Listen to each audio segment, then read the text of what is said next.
welcome to another episode of Stuck in My Mind podcast. I know it's been a while. I've been transitioning and doing a lot of different things, so bear with me. But today, my guest is someone who brings unique blend of leadership, community, and real-world experience to everything he does. He's a speaker, facilitator, and connector who helps people rethink what collaboration looks like when he helps what he rethinks what collaboration looks like when we move beyond outdated power dynamics. His journey started in Watts as a PE teacher, athletic director, and basketball coach. Experiences that shaped how he leads today, combining the energy of the gym, the care of the classroom, and the creativity of the community. And said, all right, people, let me stop this. All right. So let me welcome to my guest to the show, Stephen Minix. Happy to be here, brother. Thanks for having me, man. I'm excited. I gotta have to brush off the mic skills a little something, but I appreciate you coming to the show. Hey, absolutely. Happy to be here, man. Look, I told you a minute ago, I'm a guest and I'm thankful to be here. Anytime you share time and space with folks, it's grace in the space always. And I'm looking forward to the convo, man. Excited. So you started your career in Watts as a teacher and a coach. What did those early years teach you? Look, I was a hoops coach. I'm a PE teacher by trade. I'm a kinesiologist. I went to college at Pepperdine, but I cut my teeth as a teacher at Locke High School in South Los Angeles. And what I learned pretty quickly about that time was you're lucky to be able to be in people's lives, right? And if you look at it that way, you could serve, whether you're a PE teacher, a dean, administrator, janitor. It's just young people needing access to quality adults, and I damn sure am a quality adult. And so I wanted to be able to try to, be what my daddy was before he left this earth too early for young people. Just a positive black role model, just in his power, capable, but also just help young folks just have access to quality adults. Man, that's what it was about.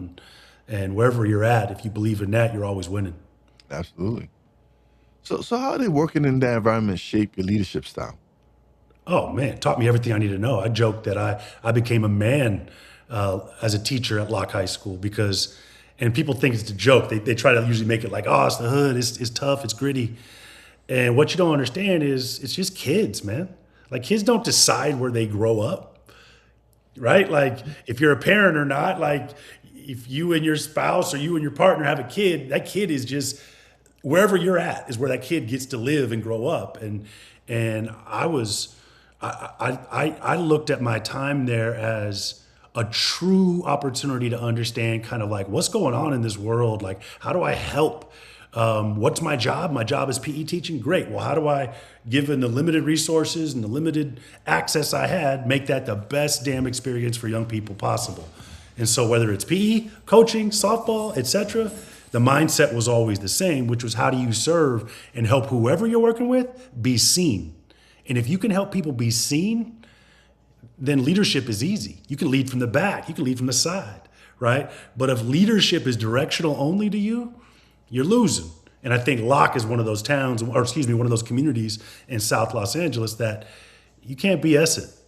You know what I mean? There's no BS in the neighborhood. Like you have to be honest, you have to be consistent, you have to say whatever it is that you say you're gonna do, come back the next day, do it again, and then you can build a reputation. And with that reputation, you can really do some cool stuff. And so for me, it was so foundational, whether I'm in technology now or wherever I'm at, is do you see people for more than just what they can do for you? And if you can do that, then you can be a part of leadership any time of the week.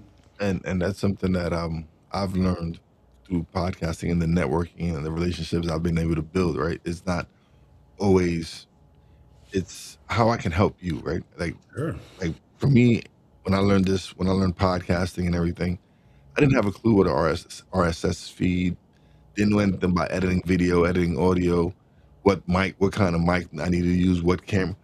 All this was self-taught. So, but when I start meeting people and they want to learn, I'm like, listen, start off with basic stuff. You don't need to start off with spending all this money on equipment you can't afford.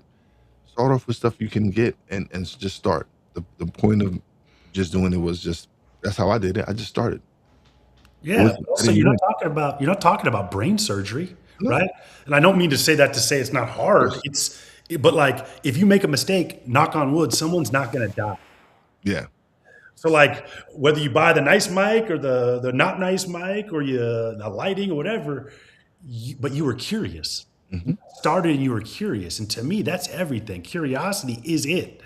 And if you're curious about stuff, not like just looking to validate what you think, but actually inform what it is you're thinking with information and like learning, then you can become good at anything, right? You just really can. Like, I'm not asking to be a point guard in the NBA, and my height limited that. But if I really wanted to understand it better, then I would have to what? Play. I'd have to shoot. I'd have to watch film. I had to do all the things that get me closer to that thing, whether it's podcasting or whether it's technology and the work that I do now. Regardless, it's a mindset of curiosity and getting started. Most people just never take the step. They just sit on the sideline and bump gums and say things. Oh, I will. Oh, I'm gonna. Oh. You're like, yeah, no, man, I'm good. I'm good with the I'm gonna. Like, Oh, no, and start. that was something. That's why this whole transition, because I took a leap of faith and an opportunity that it yes, it pays more money, and but it's also me stepping out of my comfort zone and challenging myself to do something and see if I like if I could withstand it, if I can go through it. Sure. But then it also benefits what I'm doing as far as content creation, because now I'm in the media capital of the world. I'm in New York City, meeting with people, connecting with people who have and Sure. relationships that I've already established through podcasting. Now I get to really meet up with them in the city and start building relationships and networking. And it's amazing when you start meeting all these different people, the people that they introduce you to, and the relationships you start building out with those other people. It's And real. it's on the strength of this other person's word, like, hey, this he's a straight up dude. Here, I'm introducing. And the same thing with me. If I introduce you to someone, it's because I really think y'all can help each other grow, and it's beneficial. I'm not trying to connect you with someone that's not worth your energy and your time. It's look. I think you're onto something there. Like I often talk about point guarding. Like I'm a basketball coach by trade. Facilitator, yeah. Like it's what I think. You'll hear my metaphors are mostly basketball, but I'm a high school athletic director too. So we can get it on the baseball field or we can get it on a golf course. It don't matter. But I've always likened myself a point guard. Always. Always. I look at life that way. I look at my parenting that way. I look at my mentorship that way. I look at everything. I look at my gardening. I'm looking outside my garden right now. I look at everything through the lens of point guarding about the facilitation, the dish, the op, right? But if you're listening to people, if I'm listening to you, I can think about a few brothers in New York I'd love to plug you with. Roddy Miranda and Career Cheat Code podcast, and like, cats that I just know off this initial conversation that like, oh man, I gotta plug you. But it's not because I'm trying to be opportunistic. It's because I think there's something that could be valuable for both of you. Mhm. I didn't say all three of us. I Yeah, said both of you and the person we're introducing to, because I like to connect folks. But I like to connect folks not just to get them to connect, but actually because I think they could probably rock together if they got to know each other and explore synergies or whatever that looks like. But I wouldn't just throw it over the fence and be like, y'all go do this, this, this. No, because to me, coalition building, collaboration, all these things start with the simple, yo, you got to meet my guy. I'm not out there, but you got to meet him. This is why, right? And that's a thoughtful movement. If you look on my LinkedIn, it says connection, right? Right? It's an action. But you make a couple bad connections, people stop wanting to be connected by you, yeah, right? Like so I'm also betting on myself that I listen to you, that I understand what you're trying to put out into this world, but also that there's some other folks out there that might be good for you. I got a colleague of mine back in the day that I'm still close friends with, Jared Aker. He's telling me about relationships. He's like, Minix, often use my last name. He's like, your relationships are your currency. And it hit me like in the soul. I'm like, you're right. It's exactly right. It's exactly right. I feed myself on knowing people, listening to people, respecting people, and rocking with folks where appropriate. And absolutely. so it always comes down to those relationships, man. Sorry about that. I didn't silence my phone, but it's definitely been for me one of the most rewarding aspects of podcasting has been So, relationships, has been like when I've been going to Podfest, I've been there 3 times, and this connecting with people and seeing them again and laughing and building, and to me, like you said, that's the currency, right? That yeah. energy and that every time I go and meet up with someone and learn from them, it's adds value to what I'm doing now because I'm applying what they're teaching me, and now for me it's like okay, it's just adding more value to what I'm doing because now I'm adding some more spice to it or whatever it is. That's exactly it. It's flavor. It's flavor, right? Like think Yeah. about that. Think about like what you accumulate over time. And the interesting thing is I get asked to join a lot of podcasts. I don't mean that as a flex. I just will say some things. I think people are like, get him, right? Because he'll say some things. But I'm not a buffoon. I don't do buffoonery. I get what I'm doing. These are batting practice for me. Yeah. This isn't an at bat to refine a message, to share space. But also, a lot of folks have an op that they're trying to drive on their podcasting. For me, I'm trying to refine my message. I'm trying to refine the audience. I'm trying to understand that what I'm talked about, what I'm pressed on in a timely fashion, I got to be nice with it. I don't do performative.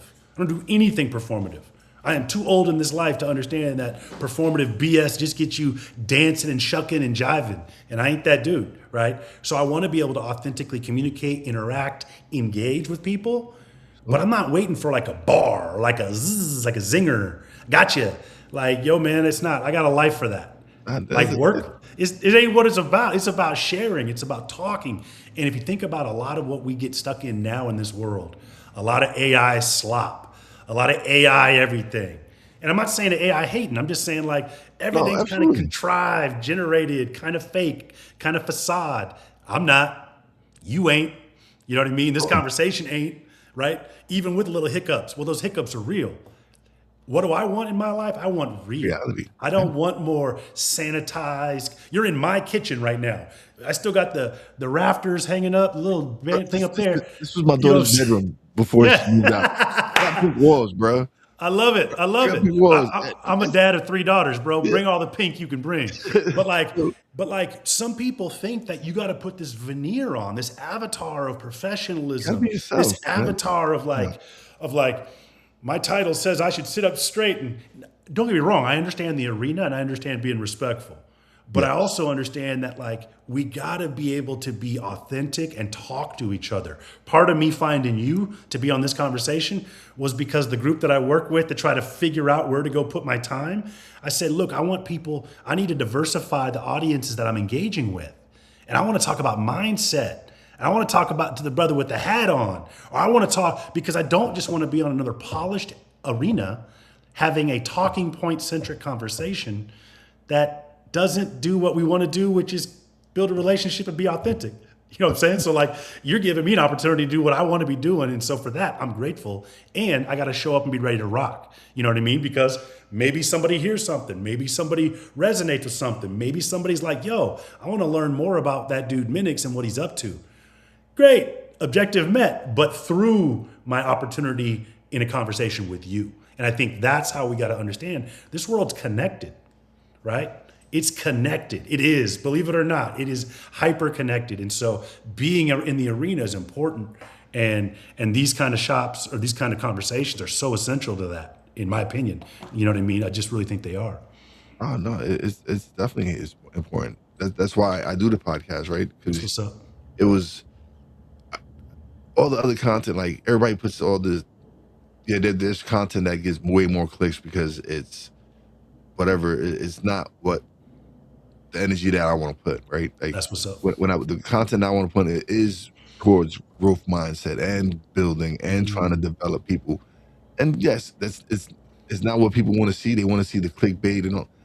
That's not what I'm trying to promote. Like I'm trying to promote nothing but good vibes and energy. I want people to come here and learn. I want them to whoever they see on this podcast is bringing some value of positive value, right? Like That's what's something that's up. going to help you develop and grow and build you as an individual. Whatever it could be. You might not like every episode, but it might be an episode that, oh man, what Minix said this episode That's was it. fire. Let me see, let me follow him and see what I can learn from him. Like that's what I want to give the people the opportunity. Like, hey, yes, this is my platform, but once you're on my show, this is your show as well now, right? Because now it's out there. People are going to It's see people are going to see each other and the connection. So I want to make sure the people that I put on here bring on value, and that's it. you bring straight fire, brother, and I appreciate it. Well, I'll tell you one thing that ties to this. Down the street in my neighborhood, the bottom of the hill, there's a gas station. And there's this tall, skinny brother that works in there. And he just has this big, I mean, huge smile. Like it's electric. Like you can't even fake it. You walk in, you're like, yo, you just feel like you got to be like, yo, what up, man? Good to see you. A couple weeks ago, no, it's a lie. It was more than that. It was like last summer. I was kind of down. I'm in there, and he's like, had his big smile on, and I usually always say something to him. We're talking, and I said, "Man, you always have that big old smile, man. People tell me I'm positive, but you got me." And he said, "Hey, your attitude is your altitude." Yo, you know how much money people pay for self help and like improvement and all these things and all these conferences, and your attitude is your altitude, is what that brother hit me with. And when I tell you it is a lesson I have never messed up since. And every time I see him, I'm always like, yo, man, attitude, attitude, attitude, altitude. It's a simple message, but he's so right. Your mindset, your attitude is going to determine your ability to get to whatever it is that you want. He didn't say altitude at success. He said your altitude, your attitude, your altitude, directly related. You talk about, ties back to what you just said about the energy. What are you going to put out there? You know what I mean? And man, I mean, every time I drive by there, I'm always like, check yourself, brother. Attitude, where we at? Where we Bro, at? You know? and it's funny that you mentioned that, right? Because with this new job, this new transitions, and Yeah. I was like, man, I was grumpy, like, because there was a lot of headaches and chaos, and then like this morning, reflecting on everything and the blessings that are coming from all this, and I mean, I was like, you know what? I got to like, I need this shift. I need I need that shift. I need to Yeah. go into work with that attitude, like, yo, you know what, man, today's a great day. Like, let's just, and I ain't gonna lie, the first few nights been rough, but but just sitting here, and even before this conversation I was reflecting on it, and it was like, you know what, I gotta go in. When I go back to work Tuesday, I gotta go back in with the mindset that, you know what, we here for a reason. Let's do this, and that's it. Real. And that's how I'm going to approach it every day. And so by you mentioning, I was like, damn, like it's all right. It's a It's message. real. Yeah, it's like there's a message being delivered by someone to me. So yeah, It's real. It's that, man, if you think about it, like some people beat themselves up. Like, oh man, you ain't this, you ain't that. You didn't work hard enough. Whenever I tell people, I mentor a lot of folks, I always say, like, what do you hope to accomplish when you beat yourself up? They're like, what? I'm like, you're beating yourself up. What do you hope to accomplish? Do you want to feel worse? Is that what you're trying to do? Because you're gonna, right? Like if you beat yourself up, you're beating yourself up. But if you talk nice to yourself, you know what else happens? You start to fill yourself up. It's true. Like it's just true. But if you can learn to lie to yourself in the mirror, you're never going to be successful. So the ability to be able to be like, bro, you messed up yesterday.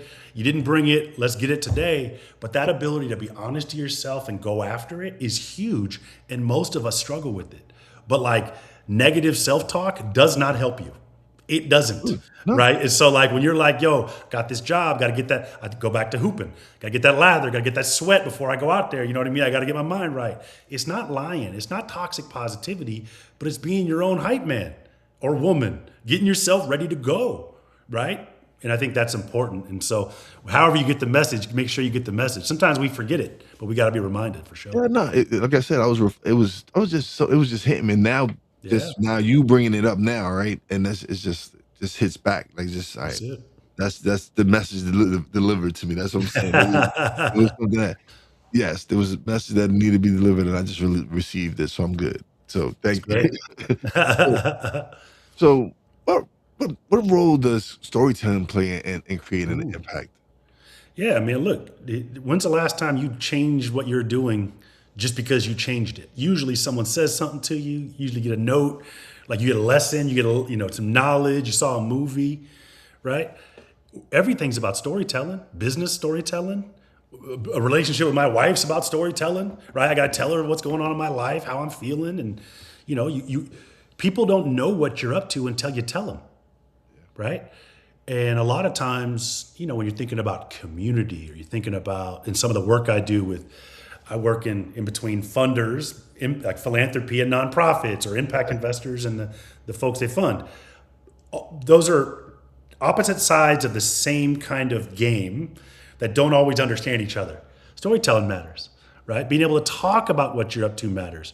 Being able to put data to some of the story you're telling matters. But it just depends the context.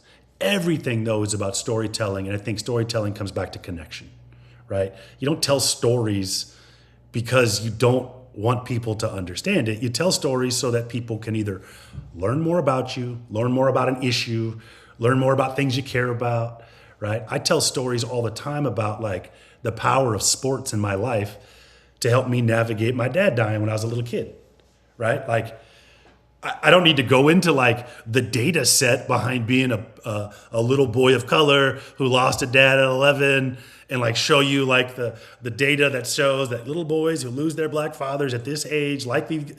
I don't need to go into the data. I can go into the heart side of it and talk to you what it's like to be an 11-year-old boy whose dad died. Like, that's just keep it a buck. It was brutal. It was terrible, especially when that dad that died is the same name that you did. So now when I go back to look at headstones, I always see my name in the ground. Well, now I got you in my zone. Now you're empathizing with me different. I don't use that for fodder for empathy. I use that so you know who you're talking to. So earlier when you said, do I call you Stephen? Do I call you Steve? And I said, yo, I'm my daddy's son. I'm Stephen. That story now matches up to what I just told you right now. And you're like, damn, hopefully you hear I'm a proud son. You know what I mean? Like, I'm a proud son. You know what I mean? And that's important. That's how I move in this world, as a proud son, right? And a proud father and a proud dad. Or I guess it's the same thing, depends on, one sounds more refined. But the point being that storytelling gives you the intimacy into what I'm talking about. Because if we're going to build a relationship, you got to know who I am. And I got to make space to hear your story too. So what I'm hearing is the new job, the new op, tired, but you're excited. Like, it matters because it endears you to the people that you're trying to share space with or share time with. So people that just move through life without story, I don't know how you move, if I'm being honest. And it's going to another story. So, beginning of 2025, I made a promise to myself that I was going to improve my relationship with God Okay. and speak to Him more often. I didn't say I was going to. I didn't say I was going to read the Bible inside and out and learn. I just said my personal relationship and speaking to Him and how I speak to Him and my frequency Sure. to Him. And I started doing that, and then I started receiving His word through messages and other stuff. And with that, blessings come, right? Opportunities when you start listening and you opening yourself to receive these messages, blessings come from it. That's I take this opportunity as a blessing, right? This is me challenging myself and doing something that people are like, oh, you're just doing it. You're gonna fail. People already put in a negative spin to it, and I'm like, no, this is an opportunity and a blessing, and that's how I'm receiving it. And so I speak to my niece because another blessing happened in these 2 weeks of doing this new job. They threw some more bank at me. Not gonna say no. And so I have been talking to my niece. She had been wanting me to design her website for her church. And this is before I started this job and anything. And she was going to pay me for it to do the job. And I came to her and said, no. When I spoke to her today, I was like, no, just whatever it is, I'll design the website. No, free. There's nothing to it. Like, I called her and told her I was going to do it free because Sure. I have to give back. Like, with me, it's when you have these opportunities and these blessings come. Right now, I have time. Now that I know my schedule, I have time to help her with her issue. Let me do it. Here we go.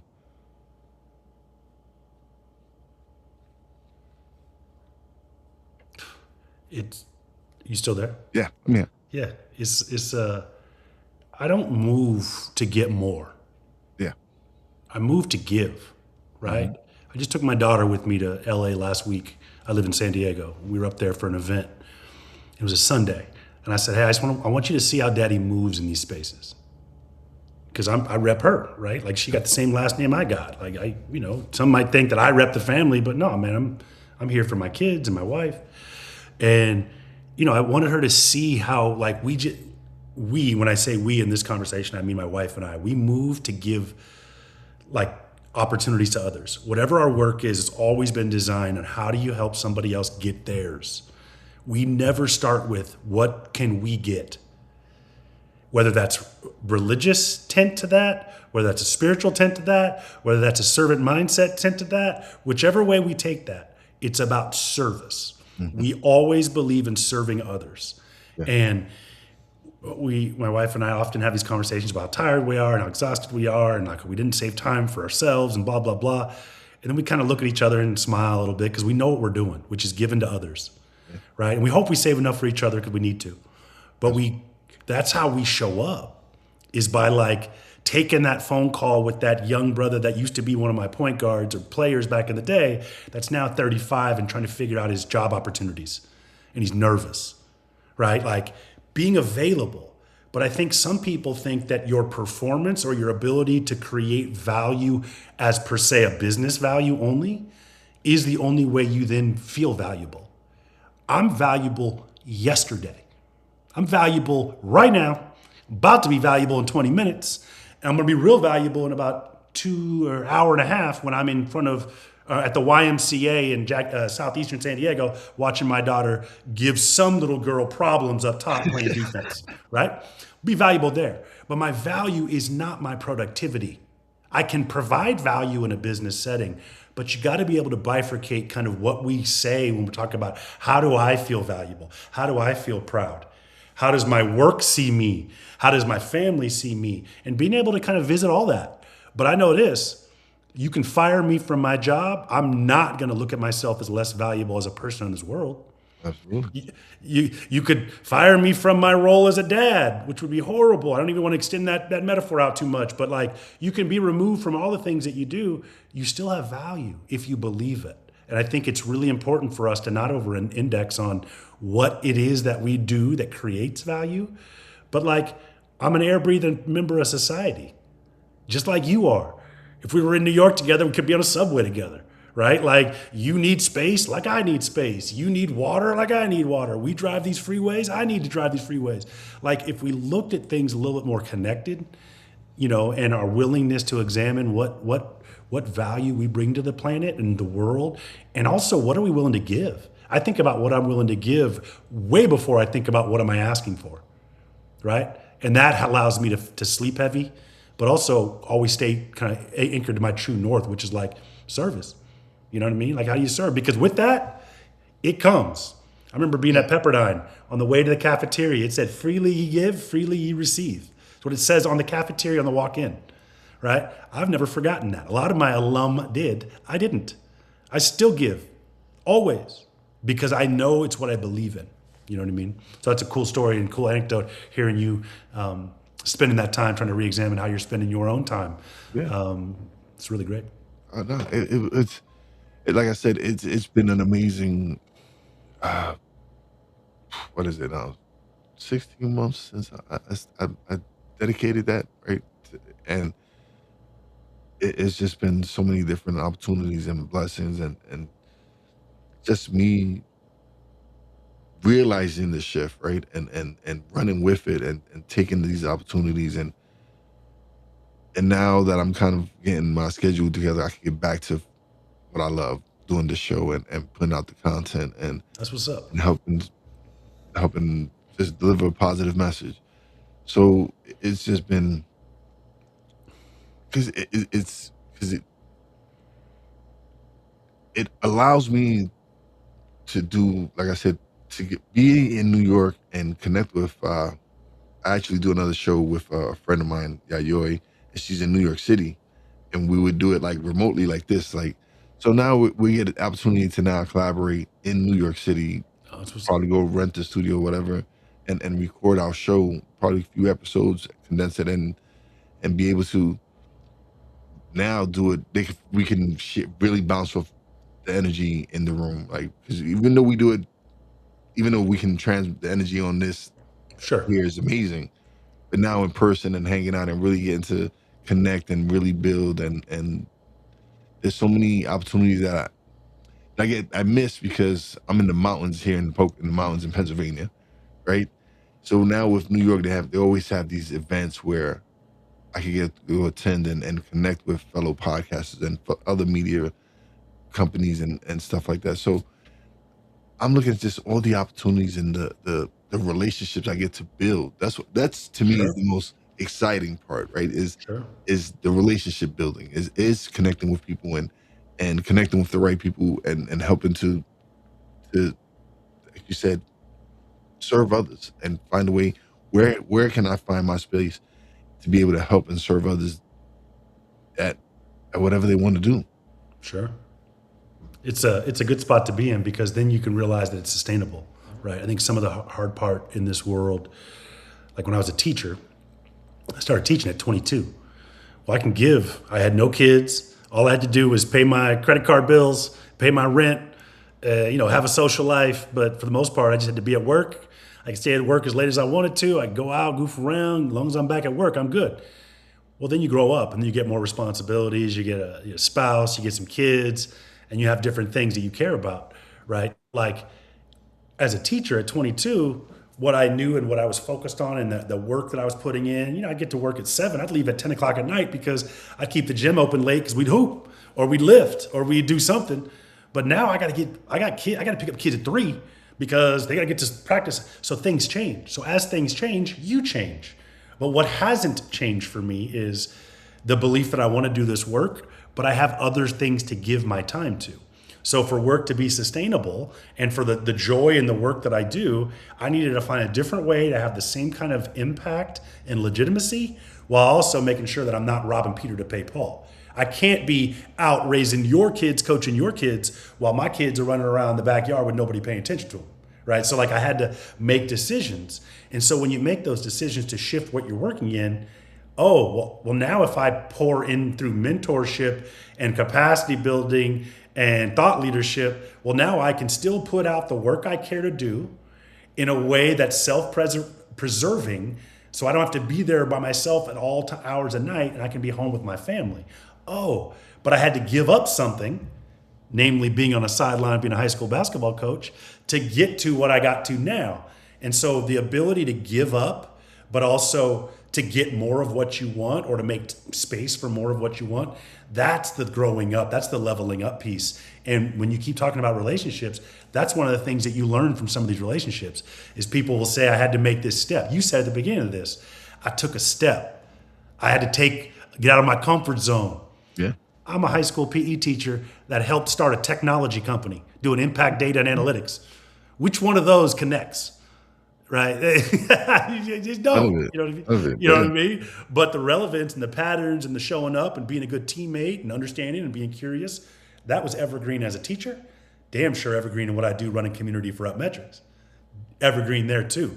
Now I got to pick up some institutional knowledge about this space and about philanthropy. And over these last 10 years, I've done that. But it took me time and I had to take the step and the risk to leave what I was doing to try something new. And it's been nothing but great. It's been hard, but it's been great. But I had the courage to take the step because of people I've talked to before saying, bro, you ready? What are you scared of? Scared money don't make money. Go do something. Right? You're like, I got you.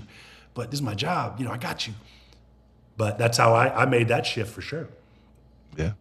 Absolutely. Yeah. But, excuse me. Bless you. Thank you. But yeah, it's definitely been, even I've been podcasting 6 years now, right? And in those 6 years, my growth and it's always a different. It's always I'm always growing. I'm always changing. Like this because there's always something that comes into my life that I'm like, oh man, like okay, I need to apply this Yeah. kind of So Sure. I'm always shifting and changing. I'm open to learning and receiving because that's I don't know everything. Can you imagine if you did? Yeah, Just play that out. Play that out. Imagine if you knew the answer to every question ever.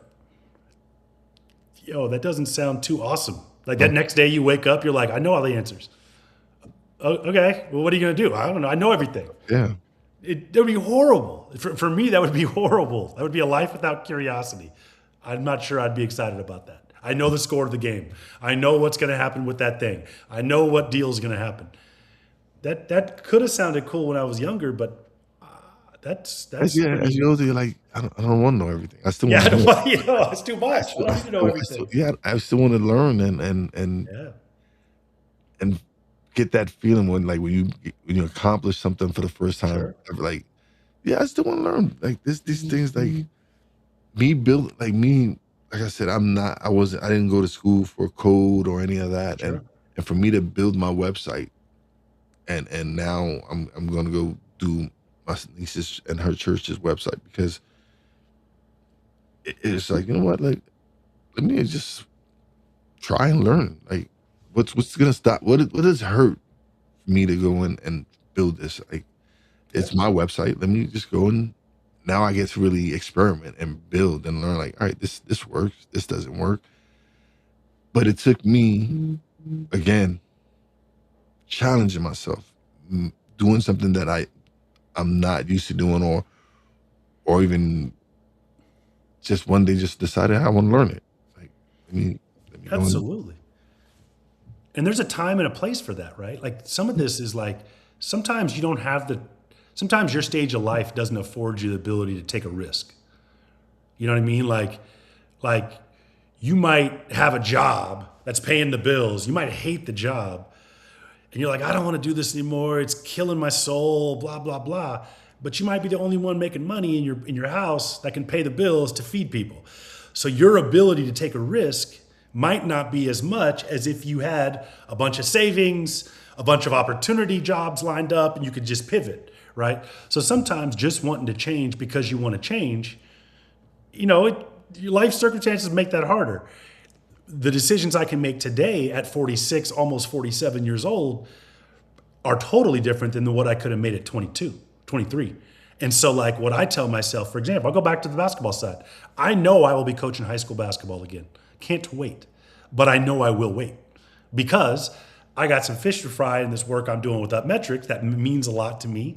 And hopefully, in 10 years or so, I can stop, still have a bunch of energy in my bones, and I can be dedicated back to going and giving of self as a high school basketball coach somewhere, right? But I know it's not now.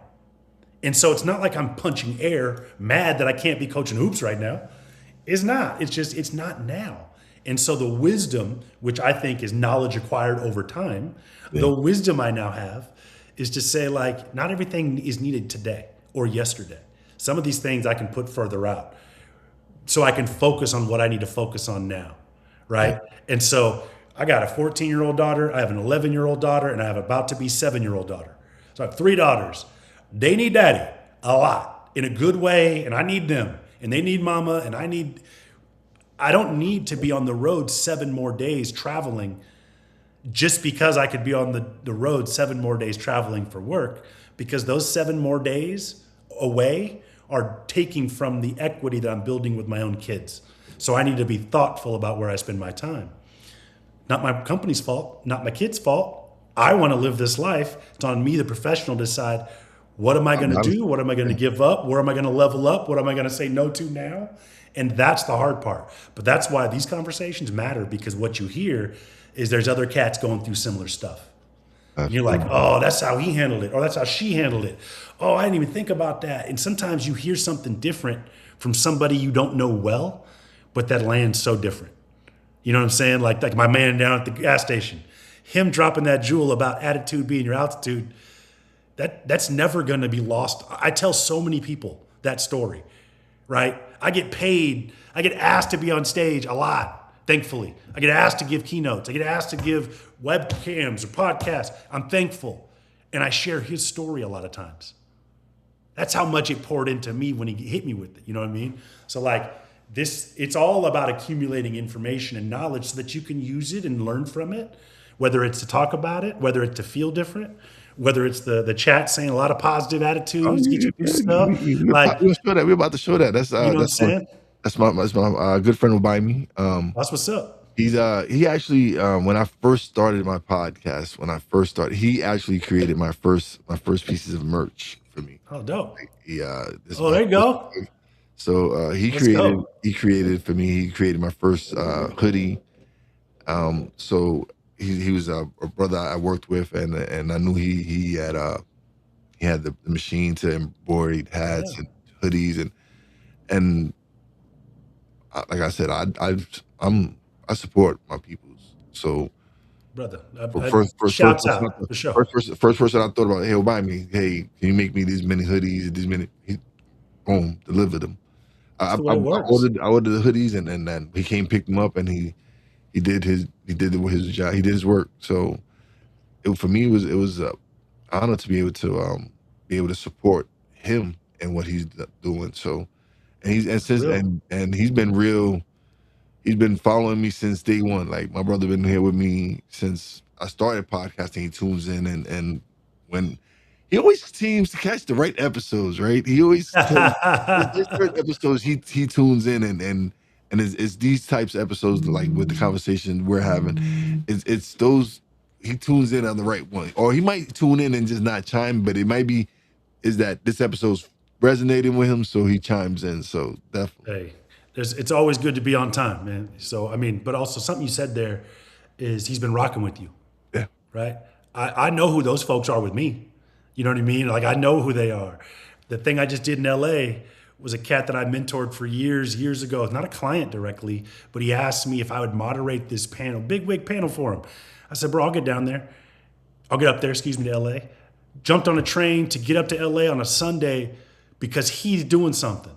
He's doing something, not because I'm doing something, right? And so when you get those folks that rock with you and like genuinely support you on the way up or at the top or at the bottom on the way down, but they support you, there's something beyond the transaction, right? There's something there, and that's just you can't fake, like loyalty. You can't fake appreciation, but you can't fake just like support. You know what I mean? And that's a beautiful thing. Oh yeah, no, brother. I have some people that have been listening to me from day one, and they always tune in and they always chime. Or if they see me, they tell me, "Hey, and you'd be amazed. We have some people that they actually out there listening. They're like, oh, I caught this episode. Thank you. And Yeah, so it's dope to be able to have people support you and from day one and continue to support because they believe in what you're doing. that's real. That's real, man. And like I think about, there's always imposter syndrome. People feel like, should I be doing this? Should Oh, I be? I Look, stopped from that early. Yeah. yeah, a lot of people feel that way about podcasting or about, like, for me, about data, impact, and all this like fancy titles and philanthropy. Yo, man, my daddy and mama built me correctly, right? I got some sense. I can read and write. I say thank you. I know how to clean after myself. I try hard. None of these things are like rocket science, right? But if you do them correctly, people are like, yo, this person's legit. And then you add that with some soft skills about EQ and listening and being thoughtful and knowing how to carry a conversation, knowing how to speak up, knowing how to sit down, knowing how to stand up, like, and go between it. But all that comes from being in the arena and talking with people, not at them, right? And it goes back to everything I said at the beginning, which is I see you. You know what I mean? Like, and if I see you in a conversation and you see me, nobody's getting like stepped on. No one's getting disrespected. You know what I'm saying? It's just like, I'm not listening for you to stop talking so I can say something. You're not listening. Like, it's like, you ever played ping pong by yourself?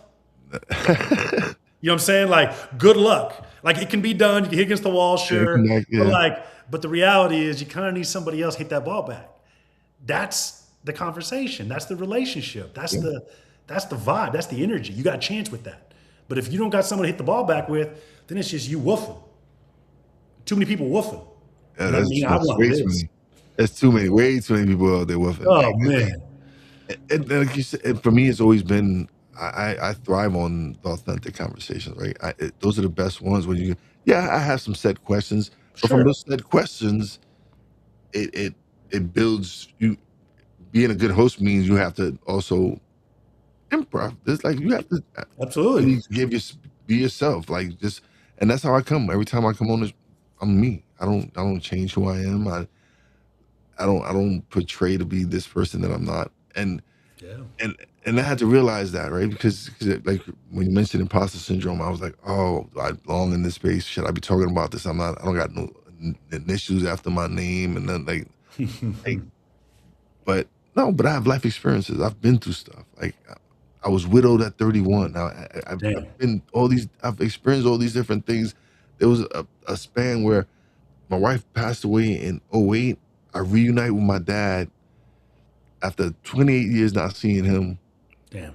only to lose him. I go see him Friday. That Saturday morning he passes away, and it was just a chain of events where I lost like 6 people that were really important to me, Sure. and I kind of lost my way, Sure. and I struggled with a lot of things, but I've been able to turn my life around and build myself back up, and but it you always have that doubt where like am Sure. I worthy enough to be speaking in this space and all this stuff, and yeah, like I am.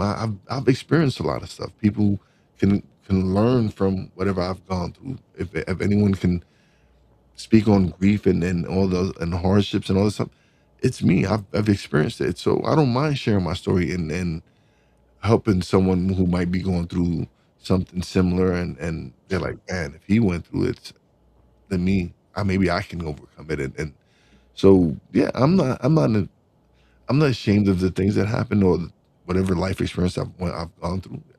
I've used it to help build me and and and make me the man that I am. Like that's the That's what only it's way about. I live. Yeah. That's truly what it's about. Taking the life experiences you have, putting them in those hands and trying to figure out what clay you can mold into going forward, right? Like, um, I I think about like what my life would have been if my dad wouldn't have died when he died, right? April 25th, 1992. A lot of life has happened since then for me, and folks are always they always want to get sad with me. I'm like, bro, if you'd have known my dad, you'd never drop your head. He would have said something to you. Pick your head up, right? I was raised by a grown man Yeah. and my beautiful mother, and like, but he was gone too soon. But I coming up on my 47th year in a couple weeks in June. Well, he died at 46, so I don't know a model going forward. I got to create that. You got to Yeah. figure out what that's. So I'm probably going to dust off some imposter syndrome feelings of like, damn, I don't know. I don't know, But you said something about worth. I never question my worth, right? And I'm not talking about my value, my financial value on my time. But no. Yeah. I am worthy yesterday. I'm Yes. worthy right now. You are worthy, brother. You know that. And I mean that like sometimes we get out of that. Sometimes we feel like, damn, maybe I'm not. Yo, no, full stop. I talk to my kids about the same thing. You got to, you are worth it. You know what I'm saying? And like that feeling enough is enough to get you put your shoulders back. But also like your life experience, Marcus Strother, who I'm the board chair of Mentor California. Marcus is the CEO, executive director. Just a powerful brother, but he always talks about life data matters too. He's like, what we go through, where we live, how we feel. He's like, that data matters too. Don't just look at the data, the objective data. Look at the life data. Who are these people? Right? And so you think about that life data and how that ties to your wisdom and the relationships you want to build. It's all connected. But I also want to say just thanks for sharing the story about loss, man. Like that's never one you want to dive into, but it's something you can't avoid, and it's and I appreciate you just sharing. No, brother. It's at first when I started, it was kind of hard to share because Sure, it, it was still kind of not fresh, but it was still like it was still, yeah, fresh, I guess. sure, sure, But sure. it had to be shared eventually, right? Because someone might be out there going through something similar, and they might need to hear the story. That's it. So it was so being it to even with recently my mom passed away, and 2024. But at 84 years old, she had, God bless her, she had but her last few years, she was battling dementia and Alzheimer's, right? And it was a struggle to see her deteriorate those last few years. And I was still doing the podcast, and I was going through some health issues because, as you see me in 2024, I was two people.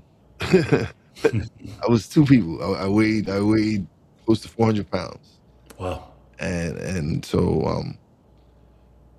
I've really, since my mom passed, I've decided to really focus on myself, really myself, and my health, and being able to be around for my grandchildren, and so I I love being able to, for people to see the transition, because if you look at past episodes of me, you can see the difference. Sure. And so that also, being also to share that journey with people, and people that experienced the things that I was going through with my mom, because I would still come show up for the show. Like it would, whatever I was going through was like, once the camera got on, it was just, yeah, it was just like, Yeah. right. And then once it got off, it was just like tired. I was dealing with severe sleep apnea, not sleeping, not getting barely any sleep, going to work, just, it was Just just, all bad. it was rough. It was rough. And I still showed up to the podcast. Like, people wouldn't be able to tell. Sure. But if that, I got that from her, right? Because she, regardless of whatever she was going through, Sure. she didn't let it stop. Like, even in her deathbed, she was still her funny self. Like, we were all surrounding her, and we had a moment where she just said something that was just, it was typically her, right? Even at that moment. And so that just stuck with me. Like, even when she's in this condition, she's still herself. She's Sure. still her. So whatever I'm going through, I need to just show up as me. And so that's how I do it. And it's because of her. Beautiful, man. Beautiful. Now we get to listen. We've been having a great conversation, but let's talk a little bit about UpMetrics before we tune out. So tell me Sure. a little bit about UpMetrics. Well, I'll give you the short version, which is about right after '08. Long story short, I lost $8 million in grant funds one day when I was running after school programs and athletics at a school district. We lost out because we lacked an effective data strategy to articulate the outcomes we aspired to have in after school programs. So it pissed me off. At the same time, my wife had a friend who was kicking around the idea from college, kicking around the idea of kind of like helping philanthropy better understand like outcomes and helping nonprofits better use data. And so their family office basically created a company that we now are, UpMetrics, that helps foundations, nonprofits, and impact investors kind of make sense of data. It's a software as a service. We're a software and a consultative team. We work together with both sides of those equations to help organizations kind of better understand their data strategy as it pertains to the impact they're trying to have and how do they best use information to tell their story. Because, whenever you're trying to use money and get access to dollars, usually you got to defend it and tell. But what we try to do is make sure nonprofits own that story, right? Because their work is the work that usually is being funded. But oftentimes funders will tell them what to do, and you're like, your money is good, and you can help me do this work, but like I know the work. And so we do it through cohorts. We work with big groups of nonprofits through investments from funders, and we help those nonprofits do a lot of their data storytelling and infrastructure, peer learning. And then we work with a bunch of funders to make sure that they feel good about where those dollars are going, what's the data coming back to speak to it. So it's an empowerment play, and having a lot of fun doing it. And I hosted an event at Dodger Stadium in February, which was dope, for about 190 funders and nonprofits. A lot of them focused on the Dodger Dreamfield work. And then I was in Chicago a couple weeks ago, going to Seattle in about 3 weeks to the Allen Institute for Artificial Intelligence, and we're going to host a meetup there. Like, I get to create space, man, and trying to find ways to pull these folks that are trying to work together to build relationships, do that work. So it's fun, man. I have a lot of fun doing it. Awesome, awesome. But now, brother, we've come to the part of the show where you get to just plug away, man. You get the spotlight, let everybody know where they can find you. Yeah, man. Well, Wiz, this has been dope, man. I mean, I'm a firm believer in being on with folks and just having conversations. So big shout out to you for that. Where to find me? You can find me on LinkedIn, Stephen Minix. You look me up, PHEN, Stephen Minix, MINIX. You'll see me on LinkedIn. I make a lot of noise there. I'm pretty obnoxious, respectfully. Again, I'm trying I kind of have a stream of consciousness there. So you can look us up, www.upmetrics.com. I definitely check us out, specifically the community tab. You'll see a bunch of our partners, the work they do, and how we show up for them. And look, man, just like if I had a plug, it's perpetual positivity pays off, man. Like, you got to believe in it. You have to. I don't mean toxically positive. I mean the idea of how are you going to get up and put good energy into this world, and what are you willing to continue following that? Not just the saying like this, be positive, but actually those actions that match it. So if I can be of service, man, ping me.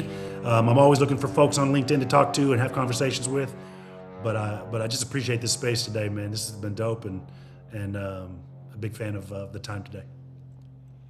Thank you, brother. I appreciate you being on the show, man. This is really dope. I had a really good time. And it's always great when, again, Obama stops by and then he stops by. He goes, positive energy supports positive energy. It's a must. Definitely, brother. Sure Appreciate does. you. It's always great to have you and promote you as well, Obama, because you are a really amazing person. You're really a good person. Like, he's a solid brother. He's someone That's who what's up. he drives drives school bus for the kids. Oh, hell yeah. He's but he's an entrepreneur too as well. He has side Love it. business and all that. So definitely shout out to Obama, man. He's definitely a positive brother that and he's always giving back to the community. He's always about community, and again, it goes back to the relationships and the people you connect with. You want to connect with the right people. You want to That's it. build with the right people, and he's definitely a brother that I love building with. That's it, man. That's it. I'm excited to see this episode once it's ready or whenever it comes Oh, it's out. out I know live folks are now. It's I live know folks are now. live now, but it always has a little bit of the back end. I'm Oh yeah, always no, excited. but I'm gonna put it. It's actually gonna go on Apple and Spotify next Monday. So That's I'll what's send up. you the link. And actually, when I clip it, I'll tag you on LinkedIn as well. When I set up the clips later on That's this what's up. night. But I appreciate you, brother, man. Thank you for stopping by. But don't leave just yet. Let me close out the show, which had a little bit off the air. But man, thank you so much for being a part of the show. Yes, sir. Appreciate it. Appreciate you. All right, everybody. Another great episode. I want to thank Stephen Minix for coming on and sharing his perspective on leadership, collaboration, and community. If you got value from this episode, make sure you subscribe, leave a review, share this with someone who needs it, and don't forget to check out everything we're building at Real Wise Global Media. Stay connected and keep growing. You know how your boy Wise does it. Peace out.